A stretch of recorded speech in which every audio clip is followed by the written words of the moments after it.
हे बघा 31 डिसेंबरपर्यंत सर्वांना KYC करायला सांगितलेलं आहे. आता तारीखमध्ये मुदतवाढ मिळालेली आहे, बरोबर. तर बघा KYCसाठी मुदतवाढ मिळाली आणि KYC भरपूर लाडक्या बहिणींची बाकी होती, त्यामुळे ही KYCमध्ये मुदतवाढ भेटलेली आहे. 31 डिसेंबर 2025पर्यंत तुम्ही KYC करू शकता. आणि तत्पूर्वी 17वा हप्त्याची सर्वजण वाट बघत आहेत, 1500 रुपयाची वाट बघत आहेत.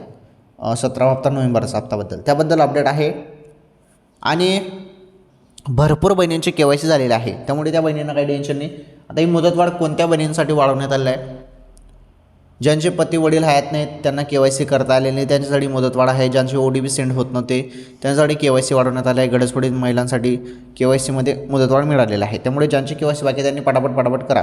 आणि 17वा हप्ता तुम्हाला नोव्हेंबरच्या एंडिंगपर्यंत मिळू शकतो.